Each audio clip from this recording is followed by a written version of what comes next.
Alright, what is up guys? VV back with another video. And today we're going to be doing a little bit more of a beginner-friendly video. We're going to be looking at some really cool combos that you can pull off in the game. You know, maybe it'll give some new players, you know, some cool ideas on trying out a new deck. Or maybe trying to build a deck around certain combos and things like that. Again, this is not meant to be a competitive style video. It is definitely intended to be more of a learning tool and just a fun theory crafting tool to look at some cool combos that I know about, and it'll probably end up being a series, like not like a series that goes one after another, but I'll probably revisit this again in the future featuring a different color, and you know, even revisiting colors I've already gone over as new cards come out and new combos come out. Okay, but this first video is going to be over some of the black card combos. Black is the card color that I play the most in this game. That is the color of leaders I run, of cards I run, and all that. I don't mind running combinations of black, like blue-black, yellow-black, red-black. But this is the color that I play the most in the game, and that I enjoy the most. So that's going to be the first one we talk about. So, just to read the title here, we're going to be going over 5 fun combos in the One Piece TCG using black cards and black leaders. Okay, so let's go ahead and dive straight into it. And as usual, if you have any questions or comments, or if I missed something, please do not be afraid to add that in the comment section below. All right? Or ask questions or whatever you need. Okay, so first up, we're going to talk about a combo that works the best in a GARP deck. Now, bear in mind, these combos will work in pretty much any deck, with a few exceptions. You know, there might be some exceptions with any deck that runs black, that is. But for this particular combo with Isho, it goes well with GARP. So let me go ahead and read what GARP does real quick. GARP has the effect of attaching, if you attach a Dawn to him or one of your characters, then you can give up to one of your opponent's characters -7 cost or lower, -1 to their cost during this turn.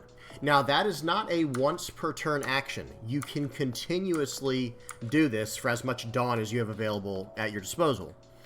So, what are we going to do against characters that cost more than 7? Like this Kuzan up here. Now, again, you have to reduce them to 7 or lower if you want to be able to target them with your GARP's effect, right? Now, let's look at this card in the middle, Isho. Isho is an 8 cost, 9,000 power. I'm sorry, it is covered up there where you can't actually see, excuse me, you can't actually see what his power is, but he's an 8 cost, 9,000 power character. We're not going to worry about this on play effects. You can read that if you'd like. But the main effect we want to look at is his Dawn ×1. Well, how do we do a Dawn ×1? I'm sorry, guys. The music is a little loud. I'm going to lower that just a tad bit. Sorry about that. Excuse me. Dawn ×1 is a specific effect in One Piece where you attach a Dawn to the character. Or if it's Dawn ×2, like we're going to look at in a later example, excuse me, then you'll have to attach 2 Dawn, or whatever the X is. Now, when you attach 1 Dawn to Isho, all of your opponent's characters get -3 to their cost. Okay, well, GARP says if an opponent has a cost of 7 or lower, you can target them and give them additional -1 to their costs every time you attach a Dawn to a character, right? So, in other words, this Kuzan over here, when you attach a Dawn to Isho, and say your opponent has a Kuzan, or any 10-cost character, it can be any, you know, it could be a Edward Newgate, he's a 9-cost character, it can be a Charlotte Linlin, it could be a Kaido, 10-cost or 9-cost, it doesn't matter. Isho will immediately drop their cost by 3. See how I have this in, you know, what's it called? Excuse me. Circled down here. -3. Well, that will happen immediately. So this cost will go down to 7 if it's on your opponent's side of the board. And then you can still do GARP's effect of attaching 1 Dawn to Isho to reduce it by another 1 point. Okay, so in other words, for 1 Dawn activation, you have decreased your opponent's, and if you have Isho on the board, of course, you will have decreased your opponent's board's excuse me, the cost of every character on your opponent's board by 3. And then one character you'll also be able to reduce by an additional 1 cost. So that would drop this Kuzan down to a 6. Now, how can we get rid of this Kuzan from there, though? What good does this do us? Well, we can combo that with cards like Sakazuki here. I'm sorry, this is a small picture. Just know that he has an on play to KO a character that costs 5 or less. Okay? So he needs them to go down. He would need this Kuzan to go down 1 more cost. Okay, well, we've only attached 1 Dawn to Isho. So if we have 9 Dawn left, which is around the time all this would be happening, okay, well, now we can just attach 1 more Dawn to Garp, or 1 Dawn to Isho, or 1 Dawn to anyone on our side of the board. And then we can reduce his cost by another 1, down to 5. Then for 6 cost, we can KO him. And then we still will have 2 Dawn left remaining for us to sit on an impact wave or use our 2 Dawn however we need to. Okay, so that's the first combo we're going to look at. Very strong interaction there. By the way, speaking of that whole effect we were just talking about, this Kuzan, I have him here because we're going to look at him in the next example, and you need to understand that he has on play, or excuse me, on your turn, all of your opponent's characters get -5 to their cost. So now, with your Garp, or with any leader that's black that can run Kuzan, Kuzan can hit anyone on the field if Kuzan is down. Do you see what's going on there? Because he reduces everyone's cost by 5. The highest cost in this game is 10. Kuzan can hit a 5 or less. So, Kuzan goes -5, and then Sakazuki hits a 5 or less. Just an extremely powerful synergy there and combinations there. Okay, next up is Dressrosa. This one is technically bound to Dressrosa, even though Kuzan is not. Neither is Orlumbus and neither is Cavendish. But most people would consider this locked to Dressrosa because in order to use Orlumbus' effect, you do need to target a Dressrosa character. Okay, and Cavendish, you do have to rest the leader. So in a normal deck that runs black, you wouldn't want to rest your leader like you would Rebecca. You see what I mean? For those who don't know, Rebecca cannot attack. So resting her with Cavendish's effect is not a big deal. Leo in the back here also requires you to rest your leader, and for the leader to be Dressrosa type. And Kairos requires the leader to be Rebecca. Leo might require it to be Rebecca too. It's either Dressrosa or Rebecca that they require. Okay, so anyway, what does Orlumbus do here? Actually, excuse me, what do these 3 cards on the right do first? Well, Leo, Kairos, and Cavendish all can KO a character that costs 1. Okay? Just know that they're all a little bit different. Kairos does it on play, and so does Leo, where they KO a character as soon as they come into play. That costs 1 or less. Cavendish does it when attacking, so he can do it multiple times, you know, at each turn that he gets to attack, if you can keep him alive. Now, KOing a 1 or less is not really great, right? That's not really, it's better than nothing, but it's not really that great. Well, what if we combo it with Kuzan over here? Remember, we just talked about him. He has, on your turn, all of your opponent's characters get -5 to their cost. Well, now you're hitting a 6 or less with all of their effects. Right? Do you see what's going on there? That is very powerful. Hitting a 6 or less, now we're talking, right? That's good value. Now, what does Orlumbus do? Activate main, give up to one of your opponent's characters -4 cost during this turn, and trash 2 cards from the top of your deck. And then you have to KO one of your Dressrosa type characters. And he can target himself. Okay? Now he can do -4, right? And Kuzan can do -5. So that would allow us to KO anything in the game with these characters' effects. Very powerful interaction there. Some decks do run this combo of running Kuzan and Orlumbus. So that way these 3 characters in their deck can KO literally anything in the game. But most decks just run the Orlumbus. Only a few decks will splash in the Kuzans because he's not searchable by Dressrosa. Okay, let's go on to the next combo. And again, if you have any questions, please don't hesitate to ask in the comment section below. Now, this next one is just a very strong play. It is just there's strong synergy in this. This leader on the left here, his name is Charlotte Linlin. She is a black and yellow leader. Well, black cards have a lot to do with KOing and cost reduction, resilience, and things like this. Well, Linlin, the black-yellow leader, has the ability to gain a life. But in order to do that, it costs quite a bit. So hear me out. Here's what it requires. You need 4 Dawn. You need to trash a card from your hand. And then you have to have 1 or less life. Okay? So let's break that down. You need 4 Dawn. Why do you need 4 Dawn? 2 have to be attached to Lin Lin because of the Dawn times 2. And then you have to pay 2 to do her effect.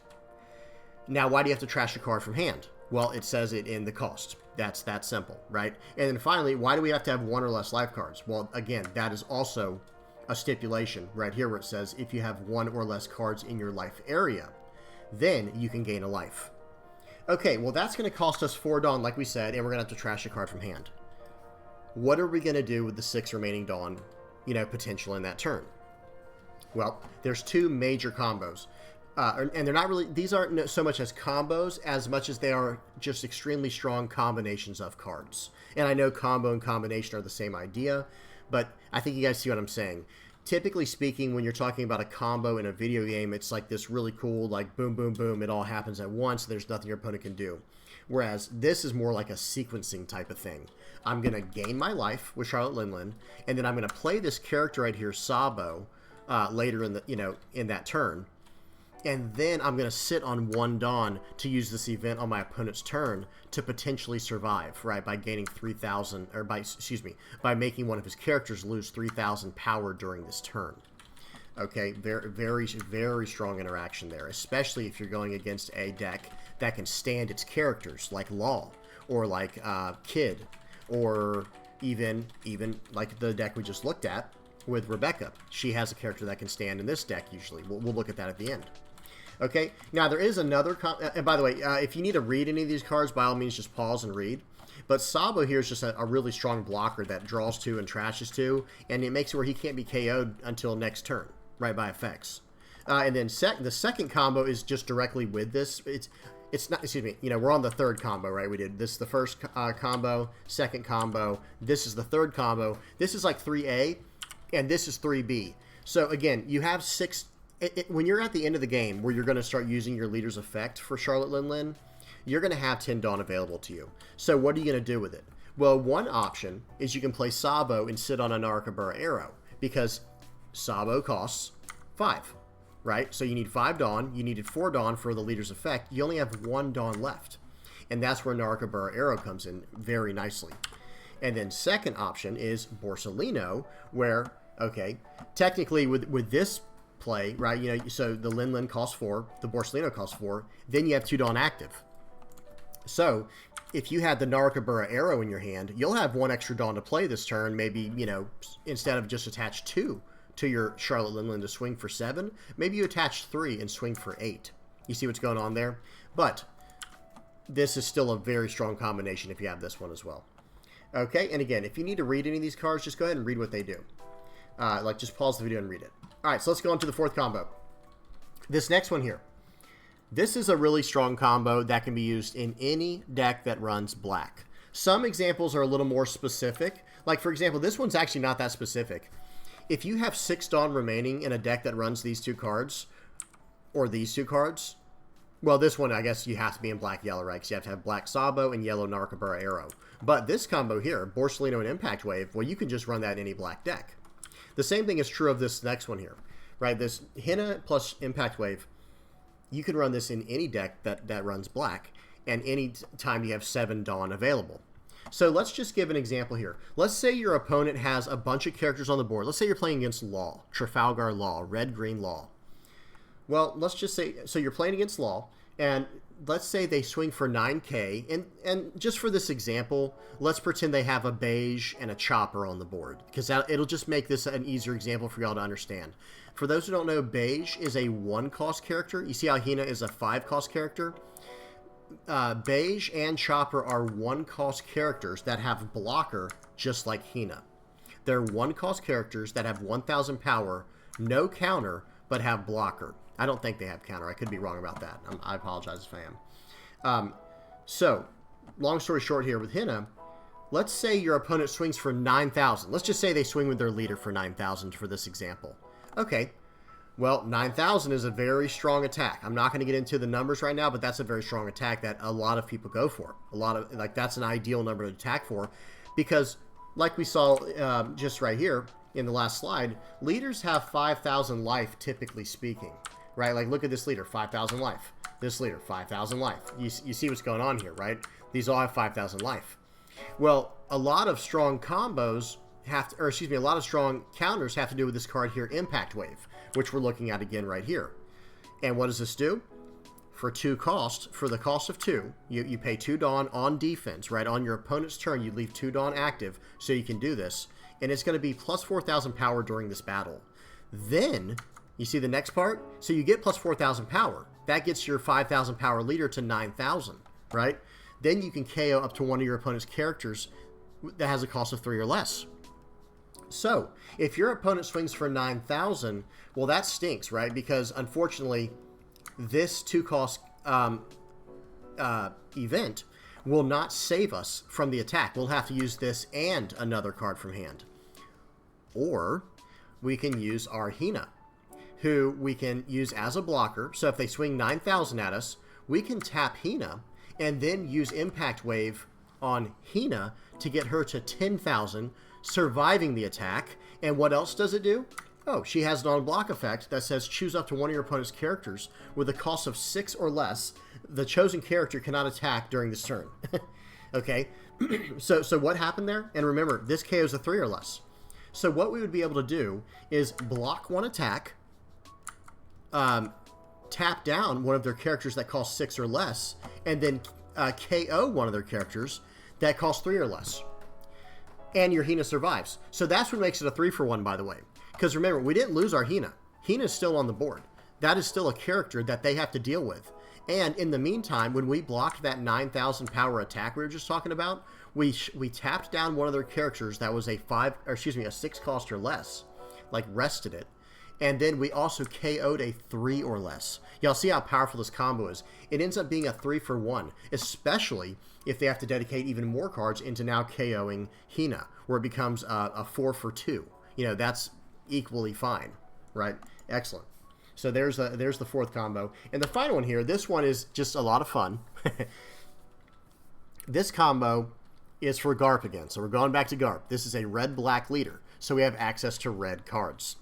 First, let me read the combo, then we're going to talk about it. So the first card in the combo is Monkey D. Luffy. He is a 7-cost, 7,000 power character, and he can attack active characters. That's not as relevant for us right now. The main thing is this activate main.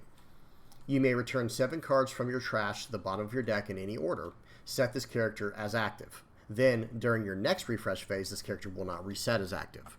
Okay, so he's 7, but we're going to have him down for 1 turn. So for this combo, he does need to have, 1 turn on the board. He has to survive 1 turn so that we can attack the next turn. Then, King Kong Gun. This is Gum Gum King Kong Gun. 3 cost, main, up to one of your Dressrosa type characters gains plus 6,000 power during this turn. Then, if you have 15 or more cards in your trash, that card gains double attack. Okay? So yes, this Black Luffy is Dressrosa. So is this. And then Diable Jambe is a 1-cost card. So we're going to need 3 and 1. We're going to need 3 Dawn and 1 Dawn to get this effect off. That's just 4. 4 Dawn. Choose your leader or one of your characters with the Straw Hat Crew trait. During this turn, your opponent cannot activate blocker when that leader or character attacks. Okay, so do you see what's going on here? Remember, Luffy can stand up, and Gum Gum King Kong Gun gives plus 6,000 power for the turn and double attack. And Diable Jambe will give him unblockable. There's a little more, and that was only 4 Dawn, by the way. So if we needed to, we could attach 6 more to Luffy. So he would get 6 plus 6 from the King Kong Gun, and the Dawn we're attaching to him. So that's 12 Dawn, or excuse me, 12,000 power plus the 7. So that's going to be 19,000 damage, or 19,000 power coming in twice, unblockable, with double attack. Very strong effects. And one other interesting thing down here is Rebecca is not leader locked, and she could search up Dressrosa characters or events, or well, she could search any Dressrosa cards. So So this Rebecca can search up your Luffy or your King Kong Guns, and then your Nami, it can search up any Straw Hat type card. So it can get the Diable Jambe, the King Kong gun, or the Luffy. So very cool. Just a fun little combo. Again, I'm not saying any of these are super competitive or anything, but they are very fun, cool combos you can try at your next local or try on the simulator, stuff like that. All right, guys, that's enough for this video. I appreciate y'all sticking around for this long if you did. I know this video is geared more towards beginners, but, you know, we got to... I think even the more intermediate and expert level players could still use something like this and maybe try to make a deck out of some of these. Because some of these might be a little gimmicky, you know, but at the same time, maybe not. Like, for example, I think trying to combo all of these cards together can be gimmicky, even though players pull it off and do very well with it. But all of these combos are very, very doable. It's just a matter of how strong the deck will be overall. For example, this combo is probably the hardest to pull off because you have to have 15 cards in your trash to get this King Kong gun effect off. But who knows? Like, with the right pilot and with the right deck, maybe in the future this has some potential. I don't know. I'm just trying to give some ideas out, just trying to get some theory crafting out. And I want to know what you guys think. Which combo did y'all like the best? You know, is this y'all's, you know, is this fourth one here, is it with the Hina and Impact Wave? Maybe this is your favorite, right? Because this one just, it's technically like a 3-for-1. Because like I said, your Hina stays alive. And then you're just using one card from hand to deal with 3 cards on the board at once. Or three things on the board at once. Very powerful. Or did you like something more like this, where you can just KO anything in the game? Same idea with this effect, right? Where you know, with this combination, you can KO pretty much anything in the game. Very powerful. But yeah. All right, guys. Well, again, that's about it for the video. I hope y'all enjoyed that. I do want to know what y'all think about this video. And like I said, I am going to be doing more in the future. I'm going to be going over more color schemes, of course. You know, red cards, blue cards, green cards. Not in any particular order, and not, you know, one after another. I'm not. This will not be a series like my taking your game to the next level was a series, and definitely go check those videos out if you haven't already. That was a series I did just one after another. These will just kind of be filler type videos when I don't have a lot of content planned for that week, or maybe if it's like you know, a dull time where we're waiting for a new set to come out. But all right, that's it, guys. Hope y'all enjoyed, and please don't forget to like and subscribe if you haven't already. Come hang out with us on Discord. I'll put the link to that somewhere either in the comments or in the description. And until next time, guys, peace.